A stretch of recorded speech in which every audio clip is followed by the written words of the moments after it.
ஆலா பதிப்பகத்தை தொடங்கி வைத்த சான்றோர் பெருமக்களுக்கு மனமார்ந்த நன்றிகளை தெரிவித்துக் கொள்கிறோம்.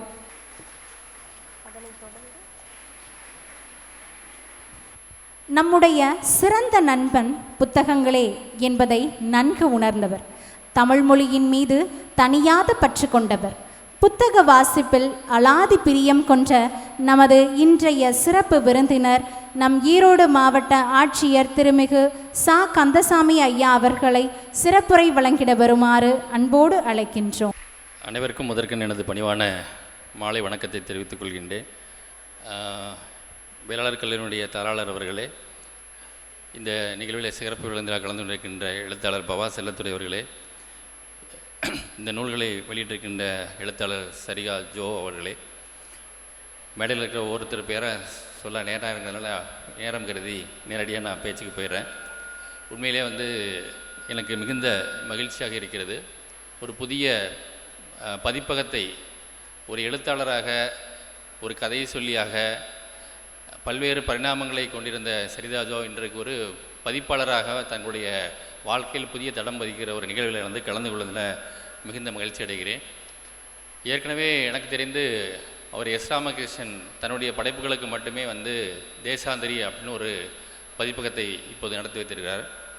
அதே போல் எழுத்தாளர் ஜெயமோகன் விஷ்ணுபுரம் அப்படிங்கிற அமைப்பின் மூலமாக தன்னுடைய நூல்களை பதிப்பித்து வருகிறார்.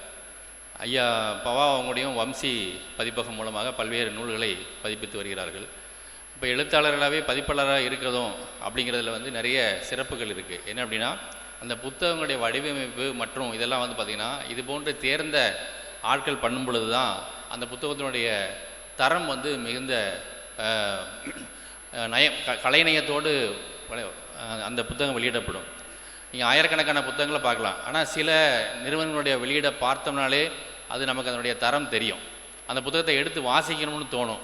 அதனுடைய அட்டை வடிவமைப்பாகட்டும், அல்லது அந்த கட்டுமானமாகட்டும், அல்லது அந்த உள்ளே அவங்க சொல்லக்கூடிய என்ன இந்த புத்தகத்தினுடைய இந்த நிறுவனத்தினுடைய புத்தகம் அப்படின்னா அந்த நிறுவனம் உயர்ந்த தரமான நூல்களை தான் வெளியிடுவாங்க அப்படிங்கிற அளவுக்கு சில நிறுவனங்கள் தங்களுடைய தரத்தை அந்த முறை நிலைநிறுத்தி வச்சுருக்காங்க. அதுபோன்ற ஒரு சிறந்த நிறுவனமாக இந்த ஆலா பதிப்பகம் உயர வேண்டும் என்று என்னுடைய வாழ்த்துக்களை முதலில் தெரிவித்துக் கொள்கிறேன்.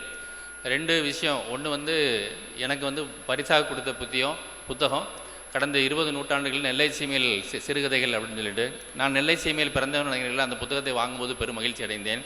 இன்னொரு வருத்தமான விஷயம் அப்படின்னா, நான் பேசின உடனே கிளம்ப வேண்டி இருக்குது, அங்கே எனக்கு ஒரு மீட்டிங் இருக்குது. ஐயா பவாவோடைய பேச்ச நேரடியாக கேட்க முடியலையே அப்படிங்கிறது தான்.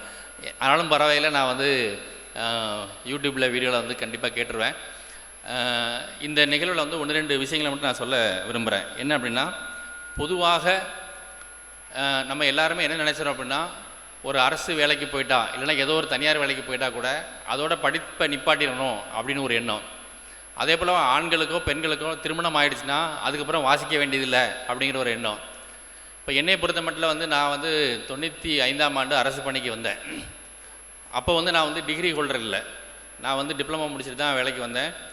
அப்போ நான் கண்டிப்பாக டிகிரி எடுக்கணும் அப்படிங்கிறதுக்காக நான் கரஸ்பாண்டன்ட் கோர்ஸில் டிகிரிலாம் படித்து BSc computer science, MA Tamil literature, MA public administration, MPhil எல்லாமே கரஸ்பாண்டன்ஸ் கோர்ஸில் படிச்சுட்டு எப்போ நான் இனிமேல் நமக்கு டிகிரி அப்படிங்கிறது அடிஷ்னலாக தேவையில்லைன்னு நினச்சனோ அதுக்கப்புறம் தான் உண்மையில நிறைய புத்தகங்கள் வாசிக்க ஆரம்பித்தேன்.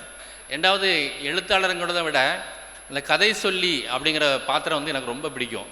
ஐயா பாபா அவங்க கதை சொல்லும்போதெல்லாம் பார்த்திங்கன்னா இப்போ இத்தனை விஷயங்களை அவர் சொன்னதுக்கப்புறம் நிறைய புத்தகங்களை நான் வாங்கி படிச்சுக்கிறேன். அப்போது அந்த கதை சொல்லிங்கிற பாத்திரம் நேரடியாக ஒரு காலத்தில் நம்ம எப்படி நாடகம் மக்களோட நெருங்கிய ஒரு தொடர்பு இருந்ததோ அதே போல் அந்த கதை சொல்லிங்கிற பாத்திரம் ரொம்ப முக்கியமானது.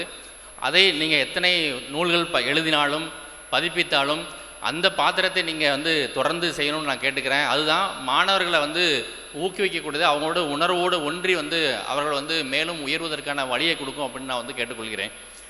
அதே போல் 2 புத்தகங்களும் எனக்கு நேற்று கொடுத்தாங்க. நேற்று புத்தகத்தை படிக்காமல் போகக்கூடாது அப்படிங்கிறதுக்காக 2 புத்தகத்தை புரட்டி பார்த்தேன்.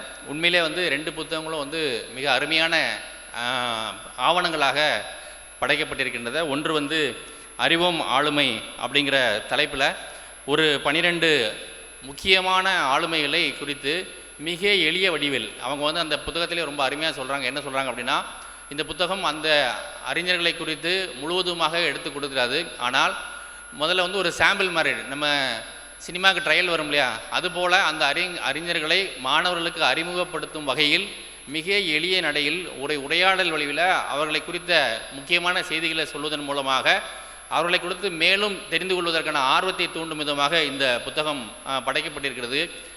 நான் பொதுவாகவே எனக்கு வந்து இந்த புத்தகம் படிக்கும்போது பார்த்திங்கன்னா கண்டினியூஸாக படிக்கும்பொழுது இடையில வந்து படம் வந்துச்சுன்னா அது ஒரு அந்த வாசிப்பை வந்து இன்னும் கொஞ்சம் இம்ப்ரூவ் பண்ணி கொடுக்கும்.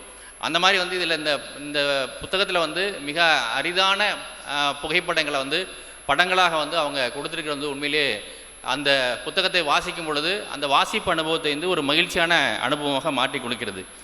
அதே போல் வந்து நான் சொன்ன மாதிரி இந்த புத்தகம் நேர்த்தியாக தயாரிக்கப்படுறது மட்டும் இல்லை, அதில் சொல்லக்கூடிய ஆளுமைகளை பற்றி கொடுத்தோம்னா 2 ஆளுமைகளை மட்டும் நான் குறிப்பிட விரும்புகிறேன்.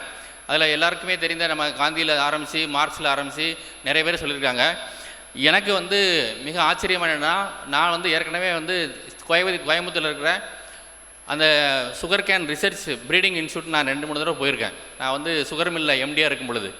ஆனால் அங்கே அந்த இன்ஸ்டியூட்டில் பணியாற்றிய ஜானகி அம்மாள் அப்படிங்கிற ஒரு விஞ்ஞானியை பற்றி இவங்க மிக அருமையான ஒரு செய்தியை வந்து கொடுத்துருக்காங்க.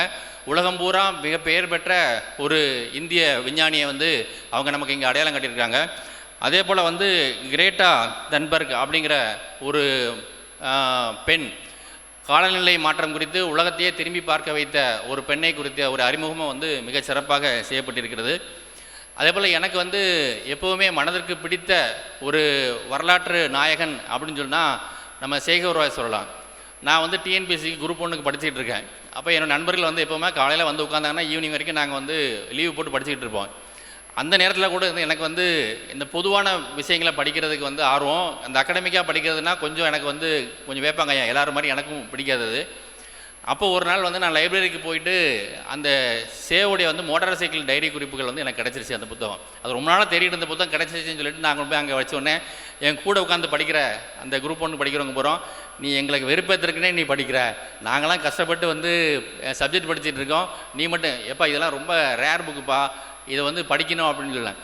ஆனால் நல்லா யோசிச்சு பாருங்கள், அந்த மாதிரி ஒரு புத்தகத்தை தேடி படிக்கக்கூடிய பழக்கத்தை நீங்கள் கொண்டு வந்தீங்க அப்படின்னா கண்டிப்பாக வாழ்க்கையில் வந்து நீங்கள் எந்த துறைக்கு போனாலும் சரி அந்த துறையில் வந்து சிறந்து விளங்குவதற்கு இந்த புத்தகங்கள் கண்டிப்பாக உங்களுக்கு துணை நிற்கும் என்ற செய்தியை வந்து நான் வந்து இங்கே பதிவு செய்ய விரும்புகிறேன்.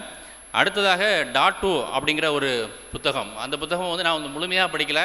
அந்த புத்தகத்தினுடைய கருப்பொருளை வந்து நான் வந்து எப்படி உள்வாங்கிக்கிறேன் அப்படின்னு சொன்னால், இன்றைக்கு சமூகத்தில் நிறைய பேர் வந்து என்ன நினைக்கிறோம் அப்படின்னு சொன்னால், நமக்கு வந்து உடலுக்கு மட்டும்தான் நோய் வரும் அப்படின்னு நினைக்கிறோம். நம்ம உடலும் மனமும் 2 சரி பாதி. 50% உடல் பற்றி நம்ம உடலாக வாழ்கிறோம்னா 50% மனமாக வாழ்கிறோம். ஆனால் உடல் நோயை பொறுத்த மட்டும் இல்லை, உடலில் ஒரு நோய் வந்துச்சுன்னா பல் வலிக்குது, கை வலிக்குது, கால் வலிக்குதுன்னா உடனே மருத்துவர்கிட்ட போய் பார்க்கக்கூடிய ஒரு பழக்கம் நம்மகிட்ட இருக்குது. ஆனால் மனதில் ஒரு குழப்பம் இருந்ததுன்னா அதற்கு ஒரு தீர்வை தேடி யாரையாவது ஆலோசகரை பார்க்கணுன்னா நம்ம நாட்டில் வந்து உடனே வந்து அவங்க மெண்டல் பைத்தியம்னு சொல்லிடுவாங்க. ஆனால் அப்படி செய்யாததுனால பல்வேறு குழப்பங்களை வந்து தன்னுடைய வாழ்க்கையில் வந்து நிறைய பேர் வந்து வந்துக்கிறாங்க. நம்ம சமூகத்தில் வந்து அது போன்ற ஆலோசனைகள் இப்போ தான் வர ஆரம்பிச்சிருக்கு. பள்ளிக்கூடங்களில் வந்து கவுன்சிலர் வச்சுருக்கிறோம். அதே போல் வந்து கவுன்சிலிங் அவங்க சைக்காலஜிஸ்ட் வந்து கவுன்சிலிங் கொடுக்குறாங்க. ஆனால் அதை வந்து ஒரு அவங்க மேற்கத்திய நாடுகளில் வந்து அது ஒரு சிறந்த தொழில். அந்த தொழில் மட்டுமில்ல, தொழில்முறையாக மட்டும் செய்யாமல் அது அவர்களுக்கான அந்த ஒரு ஆறுதலை கொடுக்கக்கூடிய ஒரு விஷயமாக வைக்கிறாங்க. இன்னும் சொல்லப்போனால் நம்ம அந்த நாளிதழ்களில் வரக்கூடிய சின்ன கார்ட்டூன்லாம் இருக்கு இல்லையா, அதில் வந்து அந்த மாணவர்கள் அங்குள்ள மாணவர்கள் வந்து அவங்களே வந்து ஒரு போர்டு போட்டுட்டு இங்கே கவுன்சிலிங் கொடுக்கப்படும், இதுக்கு வந்து 1 பென்னி வாங்குகிறோம் அப்படிங்கிற மாதிரி விளையாடும்போது கூட அந்த கவுன்சிலிங்கை பற்றி அந்த மாணவர்களுக்கு தெரிஞ்சிருக்கிறது எங்கே மேற்கத்திய நாடுகளில். நம்ம நாட்டில் வந்து அப்படி ஒரு பழக்கமே நம்மக்கிட்ட இல்லை. அப்போ அதனால் என்ன ஆகுது அப்படின்னு சொல்லி சொன்னால், ஒரு மனதில் ஒரு சின்ன குழப்பம், ஒரு சின்ன நாட்டு இருந்ததுன்னா அந்த நாட்டை வந்து யாரோ ஒரு ஆள்கிட்ட பேசுவதன் மூலமாக தங்களை ஆறுதல் படுத்திக் கொள்வது தெரியாமல் அதை மேலும் மேலும் வளர்த்துக்கிட்டு மேலும் மேலும் குழப்பத்துக்குள்ளே போகிறோம். அப்போ அதற்கான தீர்வை வந்து இந்த புத்தகம் வந்து அந்த ஆலோசகர்கிட்ட ஆலோசனை பெறுகிறது. அதன் மூலமாக தங்களுடைய பல்வேறு பிரச்சனைகளை, மனநலம் சார்ந்த பிரச்சனைகள் வந்து வெளியே வருவதை குறித்து மிக சிறப்பாக பதிவு செய்யப்பட்டிருக்கிறது. அது மட்டும் இல்லாமல் இன்னொரு முக்கியமான சிறப்பு என்ன அப்படின்னு சொல்லி சொன்னால், இன்றைக்கு எல்லாருமே பொது வெளியில் பேச தயங்குற ஒரு விஷயம் வந்து போக்சோ. போக்சோ அப்படின்னா இளம் வயதில் இருக்கிற ஆணோ பெண்ணோ குழந்தைகளுக்கு ஏற்பட்ட பாலியல் சீண்டல்களை வந்து அது இன்றைக்கு மிக கடுமையான சட்டம் இருந்தாலும் கூட இன்றைக்கு வந்து நம்முடைய மாவட்டத்திலே வந்து ஒரு 600 வழக்குகள் இருக்குது. நீங்கள் நினச்சி பாருங்கள், ஒரு மாவட்டத்தில் 600 வழக்குகள்னால் மாநிலம் பூரம் இது இந்தியா பூரா எத்தனை ஆயிரம் வழக்குகள் எத்தனை லட்சம் வழக்குகள் இருக்குன்னு சொல்லிட்டு, அப்போது அந்த வழக்குகள் குறித்து கூட மாணவர்களுக்கு வந்து இப்படி ஒரு சட்டம் இருக்குங்கிற விஷயம் தெரியறதில்லை. நம்ம வந்து யாராவது பாலியல் ரீதியாக துன்புறுத்தினா அதை குறித்து நம்ம வந்து ஒரு கம்ப்ளைண்ட் பண்ணணும், அதை வந்து அதற்கான ஒரு தீர்வு கிடைக்கும் அப்படிங்கிற விஷயத்தை வந்து மிக தெளிவாக இந்த புத்தகத்தின் மூலமாக அவங்க வெளிப்படுத்தியிருக்கிறாங்க. அதே போல் வந்து மிக முக்கியமான விஷயம் என்ன அப்படின்னா, பொதுவாகவே மனிதனுக்கு வாழ்க்கையில் ரொம்ப கஷ்டமான விஷயம் என்ன அப்படின்னா, தன்னுடைய சூழ்நிலையில் வந்து மற்றவங்களை வந்து புரிய வைத்து அதிலேருந்து வெளிப்படுவதற்கான ஒரு வழியை தேடுறது. இதில் வந்து மிக சிறப்பாக அந்த குழந்தை வந்து தன்னுடைய சூழ்நிலையை வந்து பெற்றோர்கள்ட்ட சொல்லி அப்புறம் வந்து அதை வந்து ஒரு வழக்கு போட்டு அந்த போக்சோ கேட்டில் வந்து அந்த பாதிக்கப்பட்ட பெண் வந்து வெற்றி பெறுறாங்க அல்லது அந்த குற்றம் இழைத்தவருக்கு வந்து தண்டனை வாங்கிக்கிறாங்க அப்படிங்கிற ஒரு பாசிட்டிவ் மெசேஜை வந்து இந்த புத்தகத்தில் கொடுத்துருக்காங்க. அதே போல் வந்து இன்றைக்கு அந்த ஒவ்வொரு புத்தகமும் வந்து சொல்லக்கூடிய செய்திகளை வந்து மிக தேர்ந்தெடுத்த விஷயங்களை வந்து இந்த பதிப்பத்தின் மூலமாக அவங்க கொண்டு வர முயற்சி பண்ணுறதை அவருடைய புதிய பரிமாணத்தை நான் வந்து தொடர்ந்து வாழ்த்துகிறேன். அதே போல் வந்து இங்கே இருக்கிற மாணவர்கள் ஒவ்வொருத்தரும் வந்து பார்த்திங்கன்னா ஒவ்வொரு வகையான குடும்பத்திலேருந்து பின்னணியிலேருந்து ஒரு வாழ்க்கை பின்னணியிலேருந்து நில சூழ்நிலையிலேருந்து வந்துடுறோம். அப்போ நம்மளை குறித்த விஷயங்களை வந்து எப்படி இப்படி கதைகளாக மாற்றுவது, எப்படி அதை கட்டுரைகளாக மாற்றுவது அப்படிங்கிற விஷயத்தை வந்து இந்த புத்தகங்களை படிப்பதன் மூலமாக மாணவர்கள் புரிந்து கொள்ள வேண்டும். நிறைய விஷயங்கள் பார்த்திங்கன்னா நாம் இதை பொதுவெளியில் பேசாதனால அது ஏதோ இயல்பானது போல் அப்படிங்கிற ஒரு எண்ணம் வந்து மனிதர்களுக்கு வந்து வந்துடுகிறது. இல்லை குற்றம்னா குற்றம் தான், அதை வந்து நாம் வந்து வெளிக்கொண்டு வரணும்னா அதற்கான தண்டனை கிடைக்கும் அப்படிங்கிற எண்ணம் வந்து வந்தாலே பெரும்பான்மையான குற்றங்கள் வந்து தவிர்க்கப்பட்டுவிடும். அதற்கு மாணவர்கள் வந்து இது போன்ற நல்ல புத்தகங்களை தேடி படிக்க வேண்டும் என்ற செய்தியை சொல்லி இந்த அருமையான வாய்ப்பிற்கு நன்றி கூறி விடைபெறுகிறேன். நன்றி, வணக்கம். வாழ்க்கை அனுபவங்களை கொண்டு புத்தகத்துக்கு நல் விமர்சனம் தந்து மாணவர்களை சிந்திக்க வைத்து சிறப்புரையாற்றிய ஐயா அவர்களுக்கு எங்களது மனமார்ந்த நன்றிகளை மகிழ்வோடு தெரிவித்துக் கொள்கின்றோம்.